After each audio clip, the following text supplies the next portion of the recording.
16.15 से स्टार्ट करने लगे हैं। देखते हैं कैश के एमसीक्यूज हैं।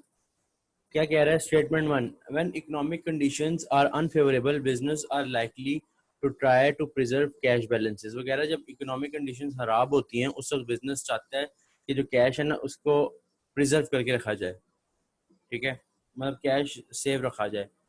दूसरा, when economic conditions are unfavourable business are likely to be reluctant to borrow funds. कह रहा है जब इकोनॉमिक सूरत हाल खराब होती है तो बिजनेस जो है ना वो बोरो नहीं करता फंड्स।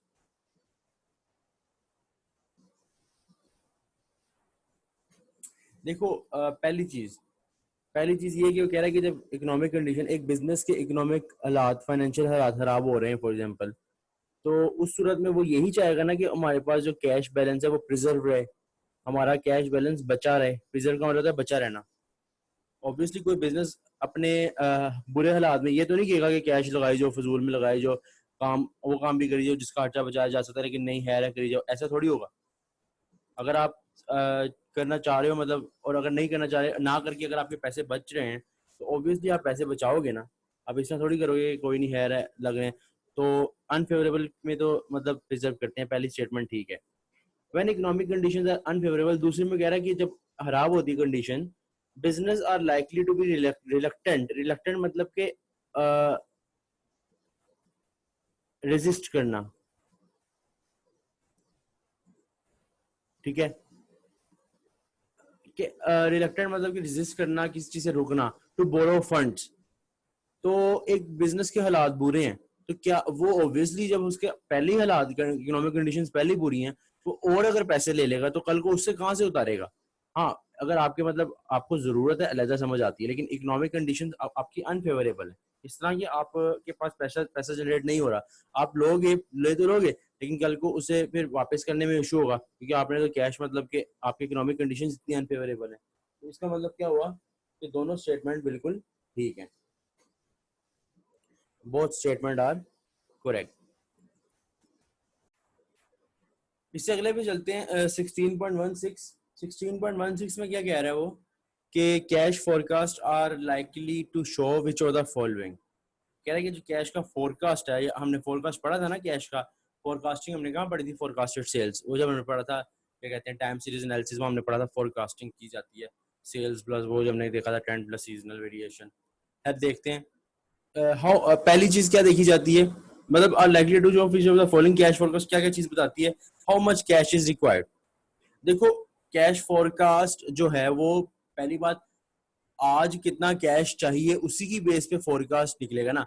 अगर मैं जितना रिक्वायर्ड कैश है वो बताऊं ही ना तो फोरकास्ट कैसे निकाला जाएगा। मतलब मैंने जब आपको वो करवाया था टाइम सीरीज एनालिसिस और ट्रेंड निकालना सिखाया था और मूविंग एवरेज, तो मैं काफी लंबी एक जो सवाल में लिखता था ज्यादा सारे कैश फ्लोज लिखता था कि कितने कैश रिक्वायर्ड है आगे फोरकास्टेड सेल निकालने के लिए।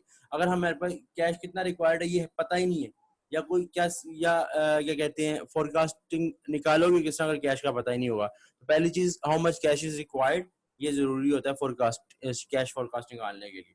दूसरा प्रॉफिट, देखो प्रॉफिट से कोई ताल्लुक नहीं, मैंने कहा था कैश और प्रॉफिट का वैसे ही बहुत दूर दूर दूर तक ताल्लुक होता है, इसका ताल्लुक है ही नहीं प्रॉफिट का। हमने ना पढ़ा टाइम सीरीज एनालिसिस में फोरकास्टिंग में कहीं प्रॉफिट नहीं पढ़ा। When the cash is required, हाँ when the cash is required हमने टाइम यही देखा कि टाइम सीरीज एनालिसिस में हमने ट्रेंड निकालते हुए टाइम जरूर देखते थे कि कैश कब कितना मिलेगा। क्या हम देखते थे क्या 2008 में क्वार्टर टू पहले हम निकाल लेते थे, ट्रेंड निकाल लेते थे, इंक्रीज या decrease in trend, seasonal variation given होती थी, फिर हम निकालते थे फोरकास्टेड सेल, उससे हमें पता चल जाता था कि when the cash is required, जो कैश आपको रिक्वायर्ड है या जो कैश आपने जो आपको फ्यूचर में आप चाह रहे हो कि बताओ फोरकास्टेड सेल्स कितनी है, कैश कितना है, तो आप उस चीज से कब वो चीज आएगी, कब वो कैश आएगा वो आपको पता चल जाता था उससे। तीसरा भी ठीक है, the sources of funding available. हमने ये नहीं देखा कि जो कैश हम लगा रहे हैं, जो कैश रिक्वायर्ड है फोरकास्टेड सेल्स निकालने के लिए, ये जब या जो कैश जिस कैश की हम बात कर रहे हैं हमने ये नहीं देखा कि वो पैसा आया कहाँ से है।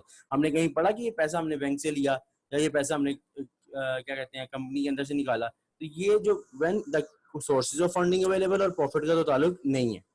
कैश फोरकास्ट से किसका किसका ताल्लुक है कि कैश रिक्वायर्ड कितना है और कैश रिक्वायर्ड कब है। ये दोनों चीजें जो है ना हमें फोरकास्टेड सेल्स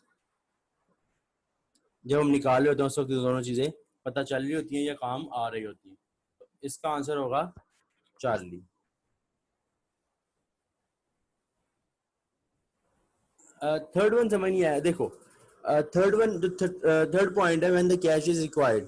देखो मैं आपको बताता हूँ, आपने ना पूरा एक बजट बनाया हुआ है, ठीक है। आप बजटिंग क्यों बनाते, ये क्यों करते हो, ताकि आपको इन फ्यूचर की फोरकास्टेड सेल्स और पता चल जाए कि फोरकास्ट में हमारे पास क्या इन फ्यूचर क्या कहते हैं इतना पैसा चाहिए। अब कब चाहिए, ठीक है, कब चाहिए, जब वो चीज जब हम कैलकुलेट कर रहे होते हैं तो हम बोलते हैं ना यार ये इस वक्त क्वार्टर, फॉर एग्जाम्पल एक कंपनी है, उसको ना 1 लाख रुपए चाहिए, ठीक है ना। रुको मैं आपको समझाता हूँ। एक कंपनी है, उसको क्या हो गया, उसको 1 लाख चाहिए, ठीक है ना, एक्स्ट्रा से। वो टाइम पहले मूविंग एवरेजेस निकालता है, 2007 के क्वार्टर 2 तक मूविंग एवरेज होती है, जो भी होती है वो निकालता है, उसके थ्रू इंक्रीज या डिक्रीज इन ट्रेंड निकालता है, ठीक है ना। इंक्रीज या डिक्रीज इन ट्रेंड और सीजनल वेरिएशन, जैसे मैंने आपको टाइम सीरीज एनालिसिस में बताया कि इंक्रीज या डिक्रीज इन ट्रेंड निकाला, सीजनल वेरिएशन एडजस्ट करके उसने फोरकास्टेड सेल्स निकाली।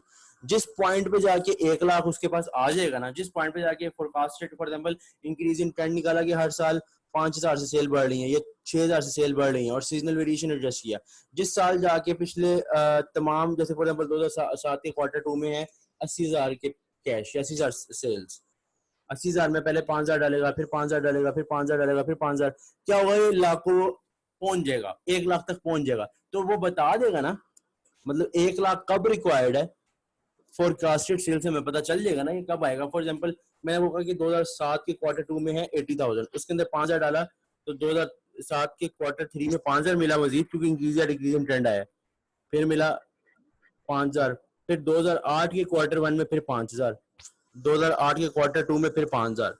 तो हम कहेंगे, पता चल जाएगा कि 2008 के क्वार्टर 2 में हम 1 लाख तक, हमारे इंक्रीजिंग ट्रेंड के मुताबिक तकरीबन 1 लाख तक हम पहुंच जाएंगे। इसमें सीजनल वेरिएशन जो भी एडजस्टमेंट हुई वो करके, तो बिजनेस को पता चल जाएगा कि कब पैसे मिलेंगे इतने। तो ये चीज है कि जो ये पॉइंट कह रहे हैं ना अपना, when the cash is required, वो व्हेन वाली बात कब मिलेगा वो बता देता है फोरकास्ट, और ऑब्वियसली बता ही देता है। इससे अगला देखते हैं 16.17। ये है हमारे पास क्या कहते हैं टाइम सीरीज एनालिसिस का सवाल, वही जो मतलब जो हमने कहा था क्या कहते हैं सीजनल वेरिएशन, और वो देखते हैं। The trend figures for the sale in dollar for business of for 4 quarters of the last year and seasonal variation are estimated. उसने ट्रेंड सेल्स दी हुई हैं, उसने ट्रेंड सेल्स दी हुई हैं,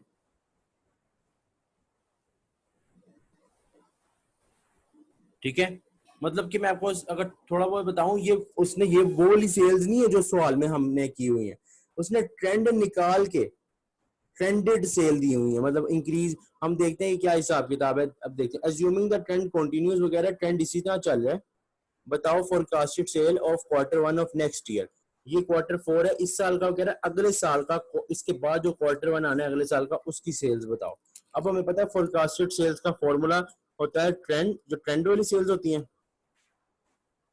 अच्छा, इसके साथ प्लस माइनस है, तो इसका मतलब ये एडिशनल मॉडल है, एडिटिव मॉडल है सीजनल वेरिएशन का, तो ट्रेंड वाली सेल्स में ऐड कर देंगे सीजनल वेरिएशन, ठीक है ना।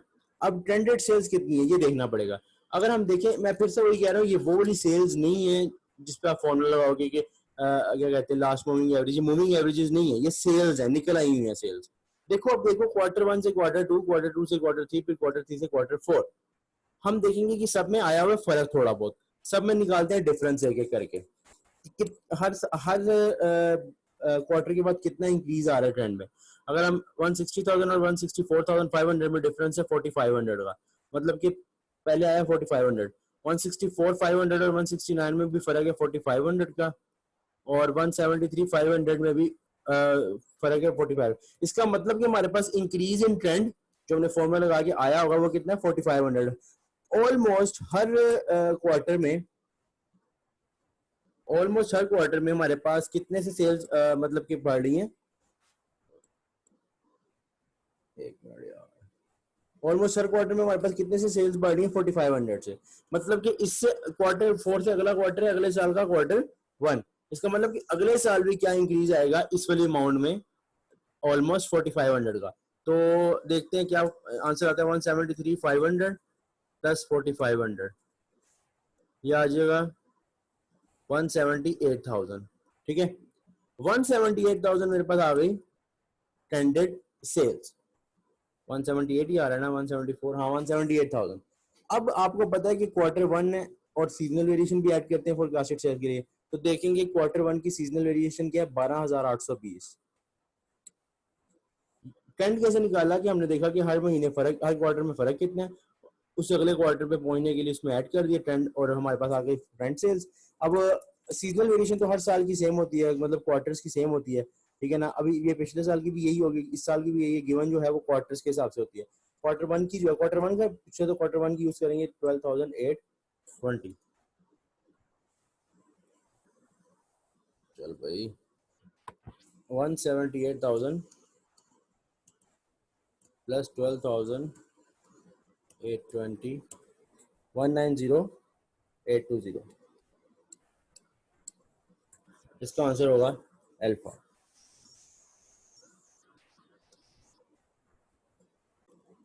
इससे अगले पर चलते हैं। ये वाला जो है ना कैश बजट का सवाल है।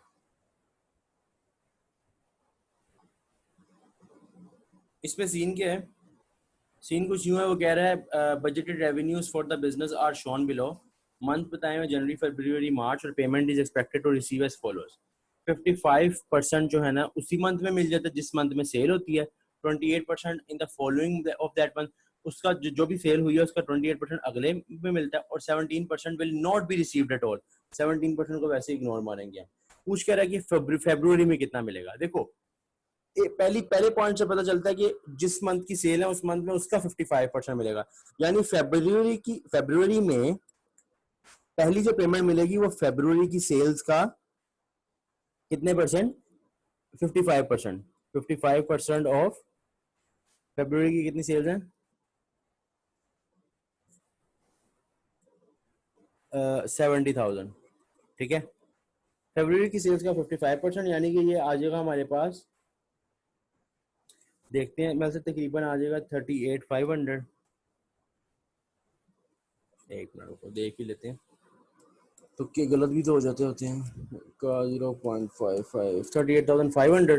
ठीक है, और 28% received in the month of following sale, यानी कि फरवरी की सेल का 28% कब मिलेगा, मार्च में। लेकिन उसने पूछा फरवरी में कितना कैश हुआ, तो 28 को फरवरी में तो नहीं आएगा, तो इसको नहीं देखेंगे। हाँ, लेकिन जनवरी की बात करें तो जनवरी का 55% तो जनवरी में मिला होगा, लेकिन 28% कब मिलेगा, फरवरी में। मतलब फरवरी के कैश में ना सिर्फ फरवरी की सेल्स आएंगी बल्कि जनवरी की जो सेल्स है उसका भी 28% है।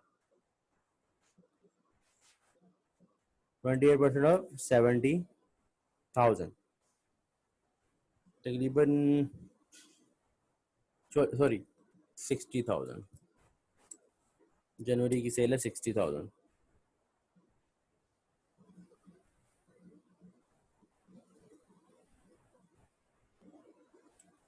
ठीक है, तो 60,000 का 28%, 16,800।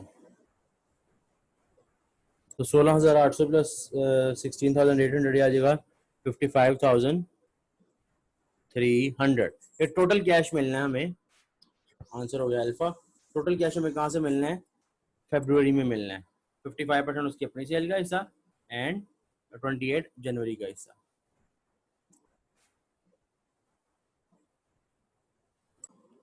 सिक्सटीन पॉइंट वन नाइन में वो क्या बोल रहा है कि which of the following is the least likely to be carried out by treasury department. वो कह रहा है इनमें से कौन सा ऐसा काम है जो कम से जो ट्रेजरी डिपार्टमेंट नहीं करता बेसिकली। ठीक है ना, dealing with foreign exchange, foreign exchange तो इसका मशहूर काम ही यही है कि फॉरेन करेंसी के साथ जो इश्यूज आते हैं एक्सचेंज रेट्स में उसको डील करे। ठीक है, improvement improve involvement in business acquisition and sales. Involvement in business acquisition मतलब कि जब बिजनेस खरीदना होता है, एक्विजिशन करता है बिजनेस को खरीदना, उस वक्त ट्रेड डिपार्टमेंट का काम होता है। बिल्कुल, ये असल में ना हैवी इन्वेस्टमेंट्स हैं। अब हैवी इन्वेस्टमेंट्स के लिए आपको हैवी कैश चाहिए होता है, तो उस वक्त भी ट्रेजरी डिपार्टमेंट का काम होता है, वो देखता है कि हमारे पास इतना कैश अवेलेबल है या नहीं है। Preparing the corporate budgets and business plan. हमने कभी ट्रेजरी डिपार्टमेंट के बारे में ऐसा पढ़ा कि वो बिजनेस प्लान बनाता है या बजट बनाता है? देखो, ट्रेजरी डिपार्टमेंट सिर्फ किसको मैनेज करता है? कैश को मैनेज करता है, कि कैश कहाँ लग रहा है, कैश कहाँ आ रहा है, कैश को किस तरह इन्वेस्ट करना है, कैश को किस तरह निकालना है इन्वेस्टमेंट से, बस। फॉरेन करेंसी एक्सचेंज है, उसमें किस तरह डील करना है, ये चीजें हैं। Preparing the corporate budget. Budget हमेशा कौन बनाता है? एक्रूवल की बेसिस पे बनता है। बजट एक्रूवल की बेसिस पे बनता है, कैश की नहीं। और बिजनेस प्लान भी उसी की बेसिस पे बनाए जाते हैं, जो हमारा एक्रूवल अकाउंटिंग होती है उसकी, जिस बेस पे हम एसपीएल बना रहे होते हैं, कैश की बेस पे नहीं। तो ये जो सी है, ये इसका काम नहीं है। अच्छा, निगोशिएटिंग अरेंजमेंट्स विद बैंक। बिल्कुल बैंक के साथ ये निगोशिएट करता है, जब ये इनका आपस में लोन लेता है या फिर इन्वेस्टमेंट रखवाता है, तो उस वक्त निगोशिएबल कुछ चीजें होती है ना, तो निगोशिएटिंग में भी इसका काम होता है। तो ए, बी और सी इसका काम है, बजट बनाना इसका काम नहीं है। वो एक्रूवल टीम जो एक्रूवल पे अकाउंटिंग करी थी वो करती है, वो इनका काम नहीं है। तो 1.69 1.16.19 का सी होगा। 16.20 में क्या कह रहा है वो? 16.20 में कह रहा है इन द एडिटिव मॉडल। कौन सा मॉडल? एडिटिव। हमने दो मॉडल पढ़े हैं, एडिटिव और मल्टीप्लिकेटिव।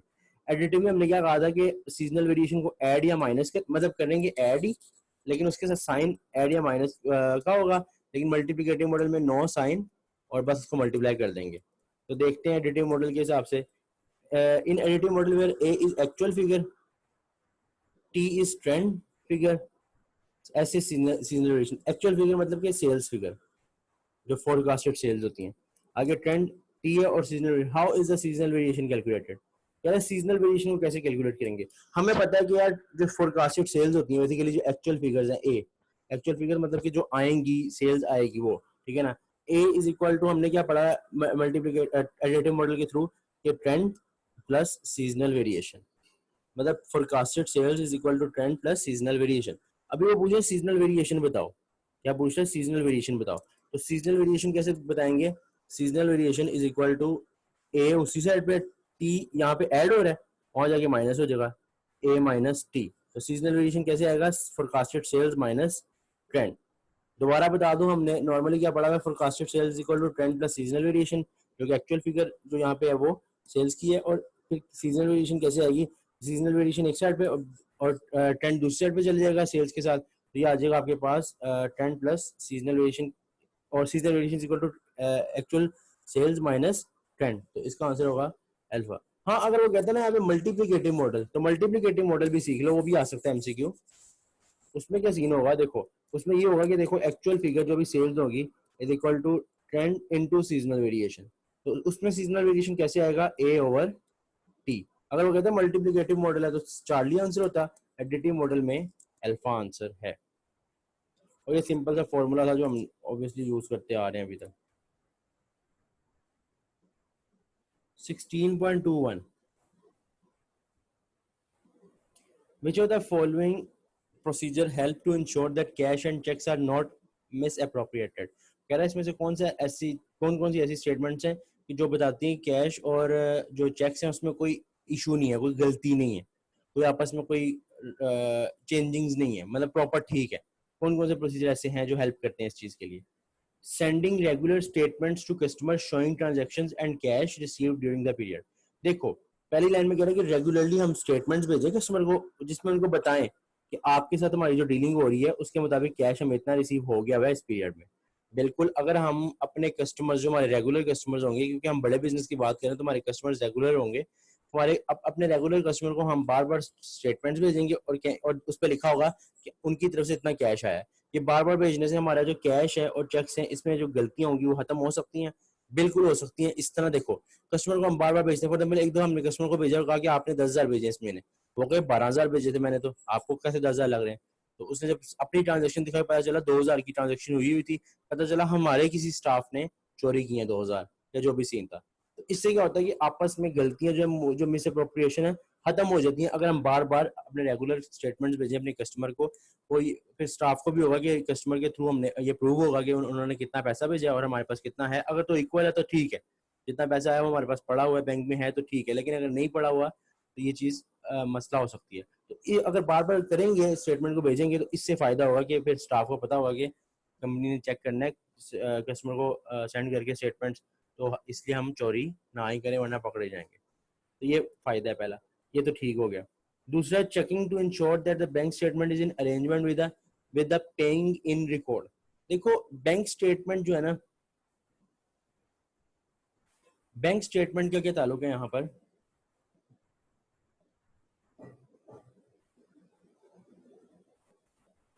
अगर for example paying in record क्या होता है, पेइंग मतलब जब हम किसी चीज की पेमेंट करते हैं, ठीक है ना, हम अपने सप्लायर को पे करेंगे तो उसका रिकॉर्ड हमारे पास होगा ना, और बैंक स्टेटमेंट। मैं आपको छोटी सी एक बात बताता हूँ। सप्लायर से मैंने माल मंगवाया, उसको मैंने भेजना 1,000, ठीक है ना, मैंने बैंक क्रेडिट कार्ड के थ्रू से भेज दिया, मतलब कि बैंक में से 1,000 कम कम हो गया। जब बैंक में से कम हुआ तो सप्लायर को चला गया, बैंक से सप्लायर को चला गया। बैंक स्टेटमेंट मैंने मंगवाई, उसको देखा कि क्या बैंक स्टेटमेंट मेरे जो मैंने पे किया उसके रिकॉर्ड के मुताबिक है, पता चला इक्वल है। इस चीज से कैश का मतलब जो कैश हमारा जो है, जिसकी बात ये कर रहा है कि इक्वल है या नहीं है। फॉर एग्जांपल, ये तो हम यहाँ इससे इतना तो पता चल जाएगा कि हमारी पेमेंट हो चुकी हुई है, लेकिन क्या कैश के बैलेंस की वो होगी आपस में रिकॉन्सिलेशन? पीछे से अगर कैश है, फॉर एग्जाम्पल कस्टमर से आ रहा है कैश और स्टाफ चोरी करी जा रहा है, लेकिन हमारा बैंक स्टेटमेंट हमारे पेइंग इन रिकॉर्ड के साथ इक्वल आ भी जाए, पीछे से कोई कस्टमर और कस्टमर से जो पैसा आ रहा है उसको कोई ना कोई चोरी कर रहा हो, तो कैश के अंदर मसला ना आए, ये जब पैसे रिसीव होते हैं ना उस वक्त देखना चाहिए, ना कि अपने पेइंग इन रिकॉर्ड्स की वजह से, क्योंकि आपने फ्रॉड नहीं करना, आप तो अपने ही सके हो, आप तो अपनी ही चीज देखना चाह रहे हो कि हमारी चीज गुम तो नहीं रही, हमारी चीज में फ्रॉड तो नहीं हो रहा। आप क्या देखोगे, जो कस्टमर से पैसा आ रहा है, जो पैसे आ रहे हैं और जो बैंक में हम दे रहे हैं रखवा रहे हैं कस्टमर के साथ, ओके है कि नहीं है। तो जो ये बी ऑप्शन है ना, बी ऑप्शन में उसने कहा है कि हम क्या करेंगे कि बैंक स्टेटमेंट देखेंगे कि क्या वो एग्री करती है पेइंग इन रिकॉर्ड के साथ, वो एग्री करती भी हो, लेकिन कैश कैश और चेक्स को किस तरह वो कर सकती है अपना, कि वो आपस में मतलब आपस में ठीक है कि नहीं है, ये कैसे देख सकती है। वहां पता चला कि पीछे कैश जो है वो किसी स्टाफ ने चोरी किया हुआ है, तो फिर इस प्लान का फायदा ही नहीं होगा। अगर ये हम इक्वल हो भी जाती है तो पीछे से कैश अलग से चोरी हो जाएगा, तो उस पर फोकस होना चाहिए कि पैसे जो रिसीव हो रहे हैं वो प्रॉपरली, हम जो हमने पढ़ा था कि कस्टमर से पैसे आते हैं ज्यादा सारे बंदे होने चाहिए रखने के लिए, ज्यादा बंदे फिर जल्दी से जल्दी बैंक को, जो मैंने सारे बताए थे मैयर्स, वो हैं जो कैश को गुमने से बचाएंगे। तीसरा है, मतलब दूसरा नहीं है, पहला है, दूसरा नहीं है।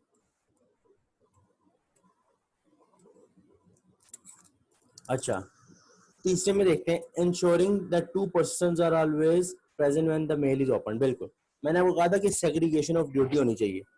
एट अ टाइम जो पैसे गिन रहा हो, ठीक है, जो पैसे गिन रहा हो, और जब मेल जब आती है आपके पास, कोई वो आता है यार या वैसे नहीं, वो कोई पोस्ट के थ्रू आता है, आपको मेल आती है अंदर पैसे हैं, तो कौन खोले उस चीज को? दो बंदे खोले। अगर एक खोलेंगे तो एक की नीयत खराब हो सकती है, वो गायब कर सकता है। दो में ये होगा कि अगर एक की नीयत खराब होती है तो दूसरा कह सकता है ना करो, अगर दूसरे की खराब होती है पहला कहता है यार हम कंपनी के साथ मसला नहीं करते, हम जितने पैसे हैं सारे रख देते हैं। 2% होना चाहिए, पॉइंट पड़ा हुआ है। तीसरा भी ठीक है, conducting spot checks on the cash balance maintain at company premises. वो कह रहे हैं जो कंपनी के अंदर, प्रीमिसेस मतलब कंपनी के अंदर, कंपनी की बिल्डिंग में जो पैसा पड़ा हुआ है उसको स्पॉट चेक्स करो। स्पॉट चेक्स क्या होता है, मैंने आपको बताया था वहाँ पॉइंट, कि वैसे तो उनको सबको पता है कि संडे को आके टीम ने चेक करना है, आप कभी कभार ना वैसे ही चले जाओ मतलब वेडनेसडे को एकदम से चक्कर लगा लो। स्पॉट चेक इनको कहते हैं, एकदम से बगैर बताए चले जाओ और कैश बताओ, जाके को कैश में दिखाओ, उस वक्त कैश देखो कि क्या हिसाब किताब है, क्योंकि क्या करता है स्टाफ वो पैसे निकाल लेता है और बाद में रख देता है, क्योंकि संडे को चेकिंग होनी होती है। अगर आप प्रॉम्प्ट चेकिंग बार बार चेकिंग करोगे, स्पॉट चेकिंग करोगे, तो उनको पता होगा कि कभी भी आ सकती है टीम चेक करने पैसा, इस वजह से हमने पंगे नहीं करने। तो 4B ठीक है, इसका आंसर होगा 1, 3 एंड 4।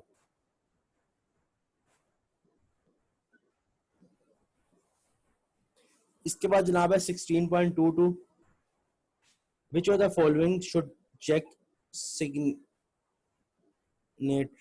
B responsible for. एक मिनट यार, ये क्या लिखा हुआ है इसमें?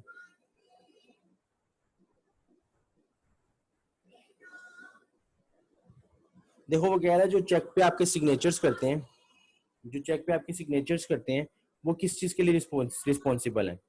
चेक पे सिग्नेचर कौन करता है? हेड होता है ना मालिक, जो चेक पे सिग्नेचर करता है, फिर आपको पैसे मिलते हैं या बैंक वगैरह में जाते हैं जो भी आपकी ट्रांजेक्शन होनी हो या पैसे निकलवाने हो। तो क्या कह रहा है कि उसका क्या क्या रिस्पॉन्सिबिलिटीज होती है? पहला, अप्रूविंग चेक रिक्विजिशंस। कह रहे पहली चीज अप्रूविंग चेक, मतलब चेक की रिक्वेस्ट कहाँ से आई है, इस चीज को वो अप्रूव नहीं करता। चेक सिग्नेचर सिर्फ इस चीज को जो चेक पे आखिरी साइन करता है ना, वो इस चीज को करता है जो जिसके नाम अकाउंट है और जो कंपनी की तरफ से डील कर रहा है, जो कंपनी के, और वो सिर्फ इसलिए करता है कि पैसे, पेमेंट अमाउंट जो है ना वो विदड्रॉ करवानी है। वो विदड्रॉ करवाने की परमिशन देता है। जो एक जो साइन होते हैं ना, जो चेक के ऊपर साइन होते हैं, वो सिर्फ विदड्रॉ के लिए होते हैं, वो हमेशा वो किसी और चीज के लिए नहीं होते। जैसे अप्रूविंग चेक रिक्विजिशंस, के चेक की रिक्वेस्ट कहाँ से आई है? अब चेक की रिक्वेस्ट आई है एचआर डिपार्टमेंट से कि चेक सैलरी देनी है एम्प्लॉयज को, तो उस चीज की आई है। इस चीज को चेक सिग्नेटरी जो है ना वो उस चीज के लिए रिस्पॉन्सिबल नहीं है, उसके लिए एचआर टीम है। Approving cheque requisition HR team है। रिकॉर्डिंग पेमेंट्स के, हमने पेमेंट रिकॉर्ड कर ली कि नहीं की, ये पेरोल स्कीम का काम है। पेरोल, ये चेक सिग्नेचरी का काम नहीं। चेक सिग्नेचरी का सिर्फ ये काम है कि वो क्या करेगा, वो सिर्फ और सिर्फ साइन करेगा कि पैसा बायर विदड्रॉ कर सकते हैं, ठीक है ना। प्रिपेयरिंग चेक्स भी उनका काम नहीं है। प्रिपेयर भी एचआर डिपार्टमेंट खुद ही करता है, ठीक है, और पेरोल डिपार्टमेंट खुद ही करता है, और एचआर डिपार्टमेंट देख रहा होता है हमारा ये एम्प्लॉय ने सही काम किया, सारी ड्यूटी सही नहीं है, ठीक है, काम जो हम सही करें। तो ये तीनों काम ज्यादातर पेरोल डिपार्टमेंट